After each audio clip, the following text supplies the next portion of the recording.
Good afternoon, Dick. Good afternoon, Michelle. Thanks for having me. This is going to be fun.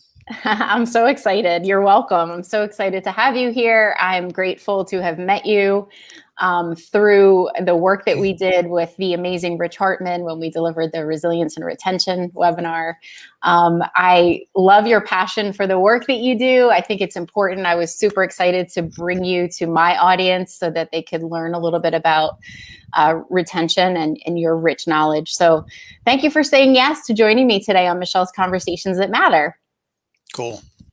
So just a little bit about the series for people who do not know, are not familiar with me. I created Michelle's Conversations That Matter to elevate the conversation about well-being. Fundamentally, I wanted to really help people understand well-being, mental health, and have them get educated and learn a little bit more than they previously knew, but then also bring them unique topics that are going to hopefully add value and educate them as well. And like today's topic, talking about retention and just fundamental overall well-being as it comes to, where we are within the COVID situation. And then what I do professionally is I work with organizations to really help recenter employees and bring them programs that really do help their well-being.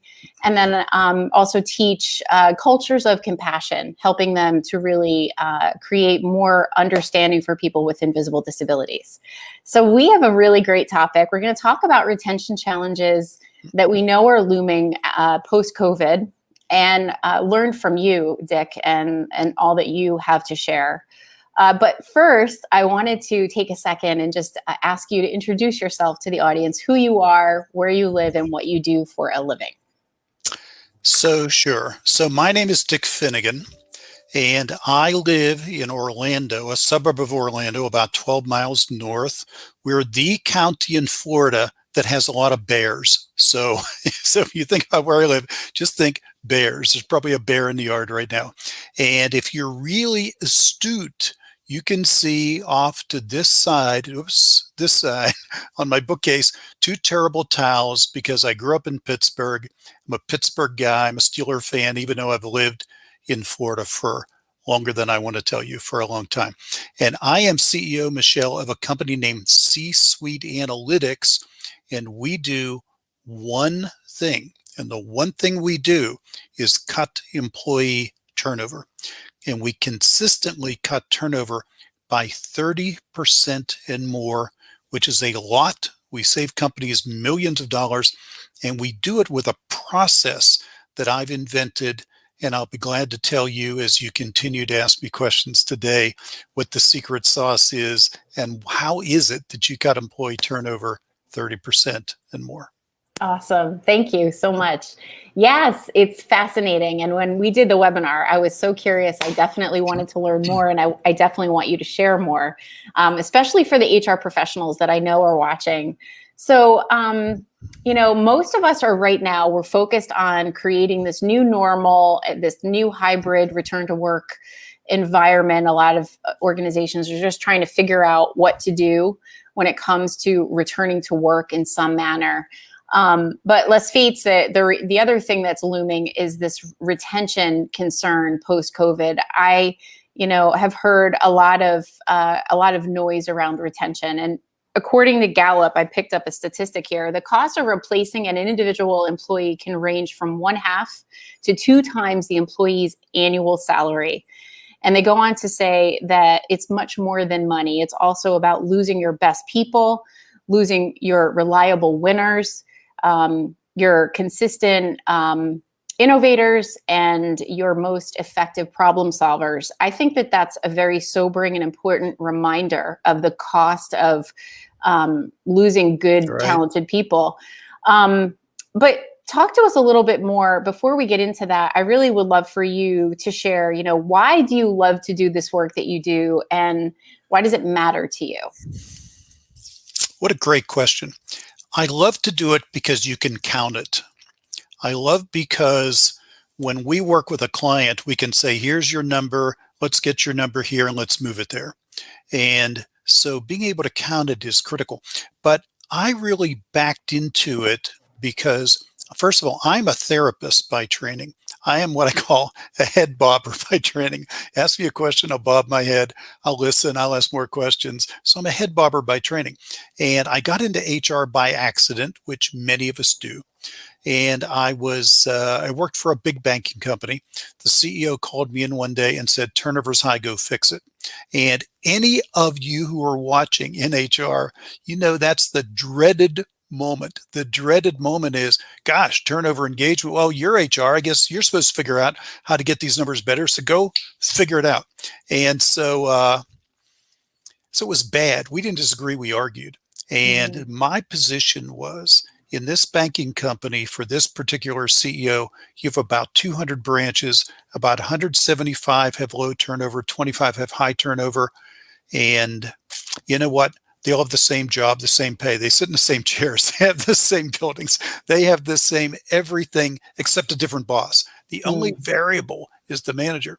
So my position was, and I was unfortunately really loud about it, was you have people who report to you, who report to them, who manage these managers. They should be in this room. You want me to do an engagement survey, salary survey, benefit survey, what other kind of surveys, exit surveys? I can do all that HR stuff, but it's not going to solve those 25.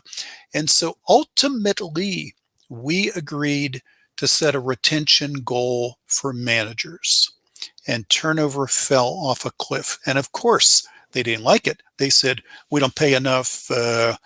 My favorite thing to make fun of, we don't have pet insurance. We don't have all these things. And that's the reason, not me. But we said, maybe it is you. And so all we did was put out a report every month that said, here's your name, here's your goal, here's your progress, make your goal. And turnover fell off a cliff. And I learned, got to get around to sit here. I learned something really important, which was leaders drive retention, not HR. And so to make the story kind of tiny, I got a new CEO, which is great. And I got a job offer to work for KPMG's consulting division, international consulting division. The new CEO said, you got to do it. So for several years, I had two jobs. I had a full-time job at the bank, and I flew across oceans every couple of months to work for KPMG. No matter what nation I went to, no matter what industry, no matter what continent, I played this trick and turnover fell. And I knew I had invented an idea that was fairly unknown before. And from there, I started a company. I got asked to write a book by a publisher. I got intimidated when they said 75,000 words. I knew I didn't know enough.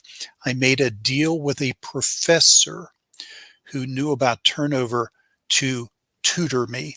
And the tutoring was literally at 9 o'clock at night, I'd get an email that said, go to this URL, use my password, look at this study, look at that study, look at this dissertation, look over here. And so I earned what he and I called a fake PhD. I have a fake PhD in turnover. It's not on my wall.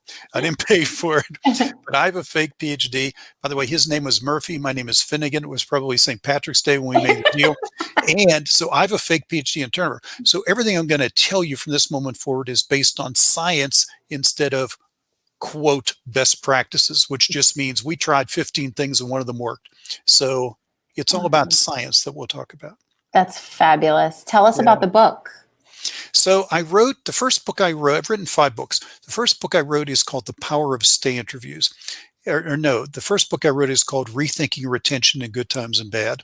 And it was based on the fake PhD, all that research. And in that book, I wrote a couple words about this idea of stay interviews, that it just didn't make sense to interview people who were leaving. It made more sense to interview people who are staying. And incidentally, I speak every year at the the big SHRM conference, and I always say, raise your arm high if your company does exit interviews. Everybody raise their arm. I say, raise your arm high if you've made your company better doing exit interviews. About 5% raise their arms. So it's a waste of time. In fact, I write a weekly blog, and one upcoming blog is, how am I going to word this? Are stay interviews more like autopsies or toe tags? The answer is toe tags, because autopsy will at least give you a reason. So they're a waste of time. So I wrote a couple pages in this book about stay interviews. the publisher at SHRM said to me, you should write a book about stay interviews.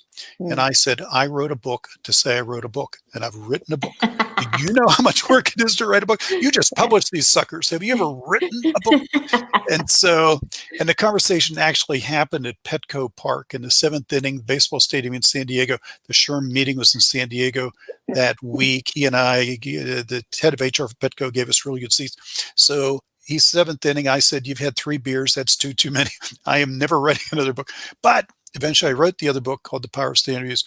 And that is the book that is the top selling book in the history of SHRM. Amazing. Yeah. Amazing. That's the keys to the castle right there, huh? Yeah, I guess. I mean, Mm. stay interviews are really cool. You got to do more than just do them, as I'll tell you as we go on. Sure. But they're a really cool way to get leaders to, and here's the key phrase, build trust.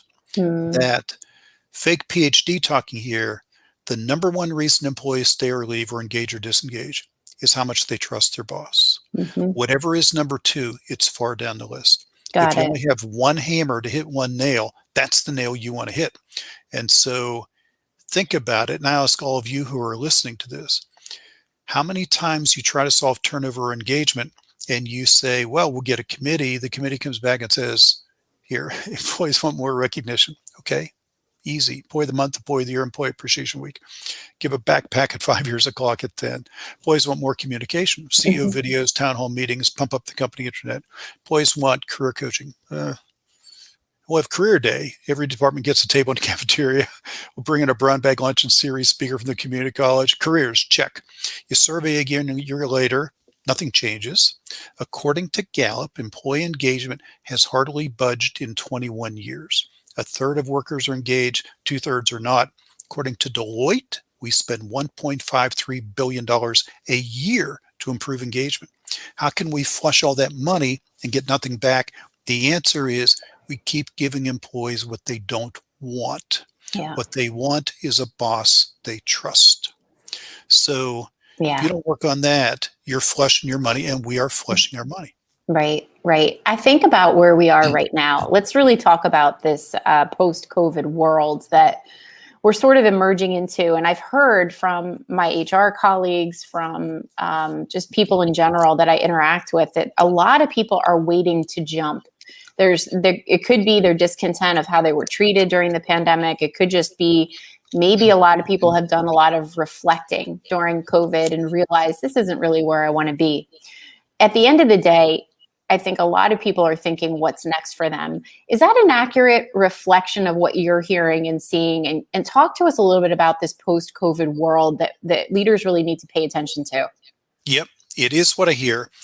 And I think the starting point is to say 2020 is one of those years that will have a historical significance, like 1968, like 1929. But it's not just because of COVID. It's also the year of social injustice. It's also the year of extreme political actions and beliefs. Yeah. So it's piling on and piling on in terms of how it affects a person's viewpoint. And so you take all that and you say, you know, okay, what do I want to do with my life? I've had such interruption in my life. Is this a time to rethink my life? So that's like the major issue. But just take one subset is many people were forced to work from home. Right. And being forced to work from home is not what work from home was before COVID. Because when you decide to work from home, you have your equipment, you have your space, you have your routine. This was, by the way, your kids are not in school, so they're there. Maybe your partner or spouse, if you have one, is there. If your aged parents live with you, well, they're there. And uh, and you're going to be getting Zoom calls or emails around the clock. Yeah. And there was one study that said during the pandemic, employees who worked from home worked 3 hours a day longer. Yeah. So we have this extreme interruption in our lifestyle, Right. And now people are saying, do I want to work from home? Do I want to go to work? While companies are saying, do we want you to go work from home or do we want you to come to work? Right. And this intersection of desires is going to cause a lot of people to quit their jobs. Yeah. And uh, either way, some people want to go back to work but are afraid to do it. Some Hmm. other people are have dropped out of the workforce. 4 million people, Michelle, have dropped out of the workforce since the pandemic. Some of them were old enough that they said, I was going to work 2 more years. I'm not. Some of them said, I'm just not sure I want to go to an office anymore. Some of Right. them said, now that my kids are home, I think I'll homeschool my kids. Right. Some of them are still home with their kids but want to go to work. And we sit here in June. So now it's summer school, but they're waiting to make sure schools are going to fully reopen in August or September. So Right. there's been extreme disruption in how people's lives intersect with work. So who knows what's going to come next? I just read this article about an hour ago that said, while companies, we sit here as we sit here today, unemployment's 5.8% Hmm. and people can't find workers. Hmm. And so it's partly all that. It is being blamed on the government unemployment checks and the local Hmm. unemployment checks, which I'm sure is a piece. I'm not sure how big a piece it is, Right. but there's all kinds of factors. But another piece is we closed down and now we're opening up. And Right. it's all so fast that everybody needs workers. So if you're on the sidelines, why wouldn't you be choosy? Right. Why wouldn't you be choosy? Right. Right. Right. And some other people are saying, I want my old job, so I'm not going to take a new job. When's my company going to hire me back? There's all kinds of stuff in the stew. Yeah. Right. Yeah. It's really interesting. You said Mhm. earlier that trust is probably one of the leading reasons why people leave. I remember Right. someone once said to me, people don't leave companies, they leave Right. leaders or Right. managers, people leaders. Right. What is one thing that you could recommend aside from working with you? What's one thing that a leader can be thinking about when it comes to preserving their workforce and, retention concerns? Right. Well, I'll tell you what not to think about Okay. is don't have people go through a class to learn how to build trust. And I say that because I can teach a class. I can tell Mhm. you never tell a lie, always keep Mhm. confidences. I can go Mhm. through the big seven, whatever the big seven are. Mhm. But the reality is that supervisory training has been so scuttled because of a really simple thing to understand that most of it is based on take this class, fill out the sheet, tell me it was good. Mhm. But then when you leave the class, the nature of the content is the next time this happens, remember to do this instead of respond as your adult natural self. And we Yeah. don't change habits. Yeah. If the training doesn't say tomorrow, do this new thing proactively, Yeah. it's a waste of time. Yeah. And so I want to get back to this idea of standard reviews. Okay. And what makes it really cool is if you say to an employee, I want to have a meeting with you to learn what I can do to make working here better for you, you're off to a great start. Mhm. Because I jokingly say there's only two kinds of meetings at work. Did you do your work? And here's more work. It's like that's what it is. Yeah. And all conversations are through the filter of what your boss needs you to do. Right. And it is time we turned it and we said, from the employee's perspective, here's what I need from you as a boss. Here's Right. what I need from you. So, my company's challenge was to design 5 questions that get to those right answers. And when we train leaders to ask a question, listen to an answer, probe to learn more, take notes. Otherwise, shut up. Yeah. Do not tell war stories. When I was your age, that happened to me. Yeah. Let me tell you how well, it's Yeah. really not that big a deal. You think it's a big deal. It's Yeah. ask 5 questions, Yeah. listen, probe, take notes, keep Yeah. asking the 5 questions. And in many cases, solutions will occur. In some cases, listening is the solution, but the whole standard view thing has become the major solution to raising engagement and reducing turnover because it's based on trust. I love that. I love that so much. And, I reflect on even, my own relationships, my previous work relationships with my bosses. And never forget how one of my leaders left me feeling because they were genuinely concerned if there was anything that they could do for me. And was I happy? Asking me if I was happy. I was like, I'm sorry, you asking me if I'm happy? So I think it was how I was left feeling, and that I would do 150% because he took an interest in making sure that I was getting what I needed and that I was content in my job.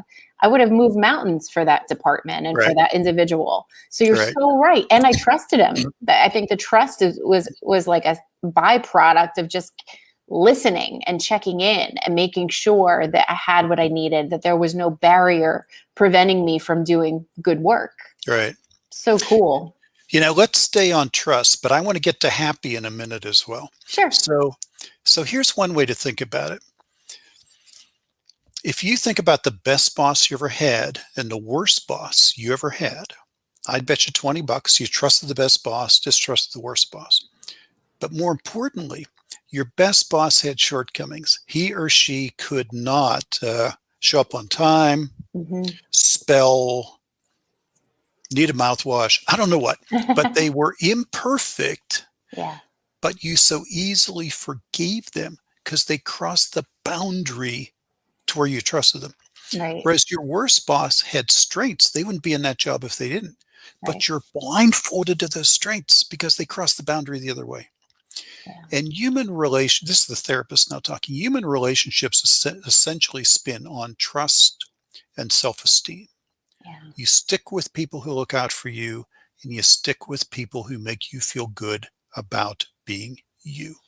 If you have a bad day at work at 3 o'clock, you call a buddy, say, meet me at this bar, meet me in this restaurant, meet me on a bench, meet me in my car because there's a pandemic, meet me somewhere because I just need to be with you. I need you to hear about my day.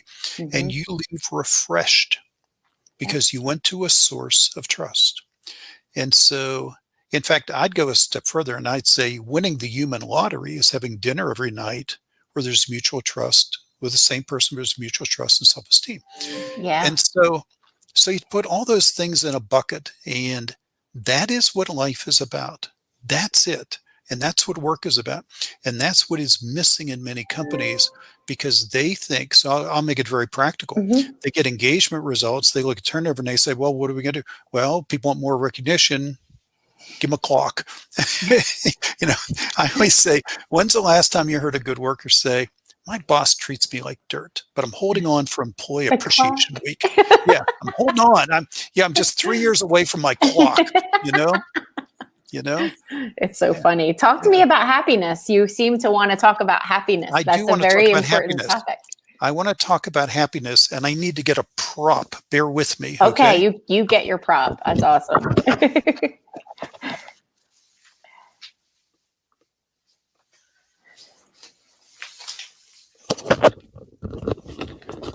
All right, prop. So I didn't think we would venture into this territory, but we're venturing. We are here.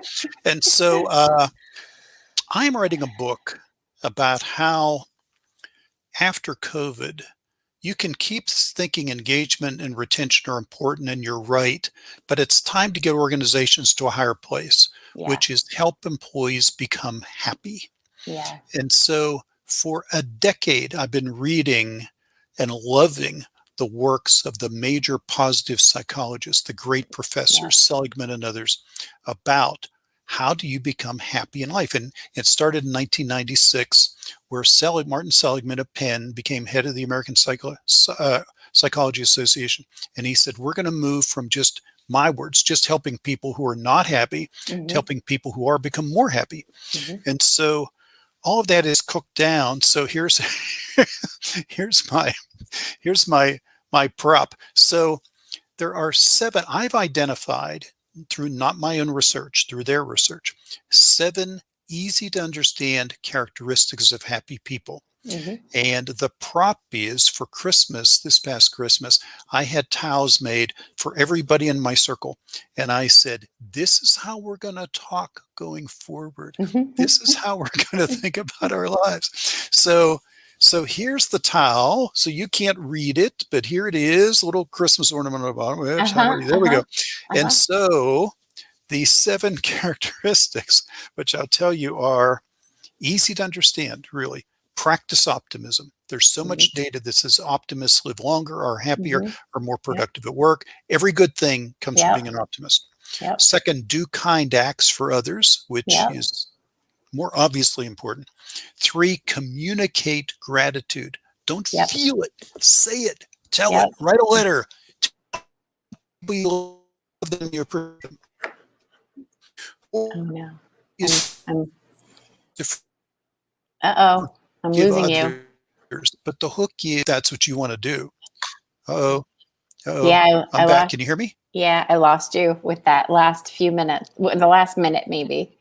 Gratitude, Yep. Let me go backwards. I was talking yeah, okay, about yeah, I was talking about okay, forgiveness. And forgiving others means move on from them. got it. If you want to reunite with them, reunite with them, that's your choice, but move on. Get it Yep, out of you. yep, 5 is be socially active. mhm, 6 is acknowledge you have conquered adversity in your past and you can do it again. Look nice. at your track record of winning when you're faced with a challenge. And 7 is the tricky one. See all events in your life as good and bad intertwined. Some might be more good than bad, some might be more bad than good, but nothing is the end all either way. Mhm, love it. So, It's great. towel, towel gone. And so, Awesome. Awesome. No, I love it. I think that the world needs more happiness, and right. I love your 7. Really great. Really Yeah. awesome. I want to go back to something you said earlier when we were talking about employees working from home and the idea of burnout. I think people thought that working from home, I would be, I would be less stressed, when in reality, we're learning the extra hours people were working, not having bookends, no commute time. It's really just, created more burnout than I think a lot of people thought. Do you think that that's a factor when people are thinking about, I don't want to work here anymore. I feel like this company has burned me out. Is that something that is also feeding into this concern of, you know, losing talent because they just feel like they were taken advantage of? I certainly think there's some of that. I think there's as much or more that my life isn't where I want it to be. And Mhm. it's not necessarily this company, it's Yeah. just my life. Do I want to raise horses in Montana? It's just my life is not where I want it to be. And it's going, I just don't know what the next couple of years are going to be like. There's a reliable prediction. Think about this, that unemployment is right now 5.8%. Okay. But by year end, it will be 3.2%. And we haven't seen 3.2%. The lowest unemployment ever got in this century is 3.5, which is the February right before the pandemic. Hmm. We don't even know what that means to be in 3.2% unemployment. And that is before the infrastructure. Every day we're hearing infrastructure going to happen, not going to happen. It's going to happen. It's just a matter of how it happens. That in its initial proposal was going to create 19 million more jobs. Hmm. So there's an unprecedented period of where companies are going to need workers more than workers need companies. It's coming big Wow. time. It's coming Wow. big time. That's Yeah. amazing. That's Yeah. absolutely amazing. So tell us a little bit more, Dick, about how Mhm. you work with organizations. You Yep. mentioned your questions, your stay interviews. Right. How would an HR person work with you? What do you do? How do you support Yep. them? Yep. So I'm going to explain it, and it would be easier if I had a graphic that I don't have. So I'm going to say, you can see my email address at the bottom. Email me or go to our website and you can see what I'm about to tell you. But I want you to picture five, five boxes, 5 sequential actions to cut turnover. Okay. So picture, when we work with a client company, the first thing we do is turn turnover into dollars. So you read in the beginning, Michelle, about a quote from Gallup about whatever it was, the half to 200% of, One half to two right, times the employee's right. annual salary. And I will tell you, no chief financial officer believes that. But we have invented a methodology to calculate the cost of turnover, and we require finance to participate. They're going to be in this game. They're going to broadcast it. They're not going to shoot it. They're going to own the number we come up with. And it's not a one-time number. We're going to build reports with this number in it forever.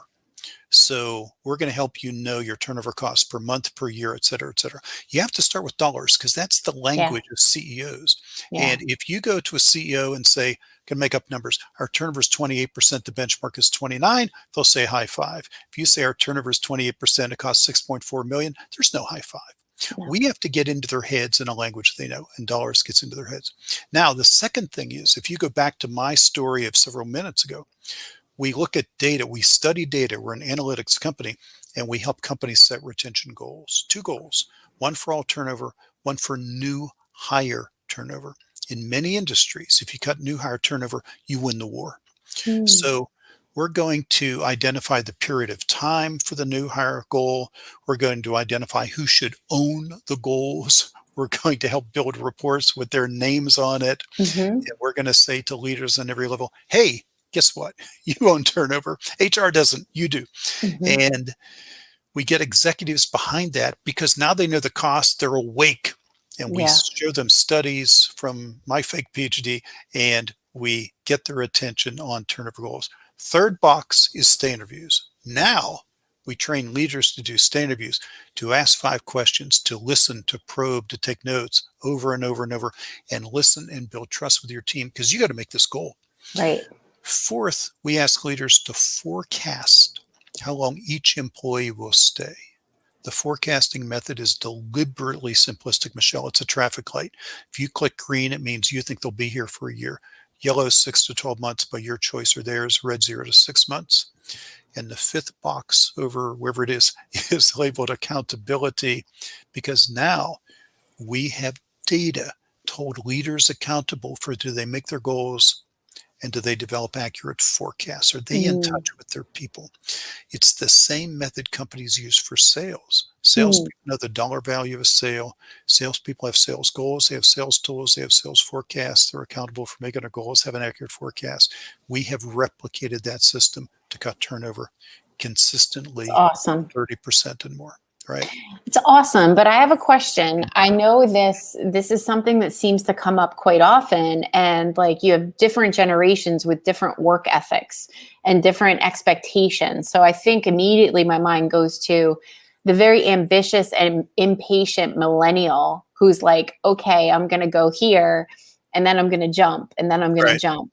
So how does that factor in trying to retain younger talent? And isn't that like a different animal?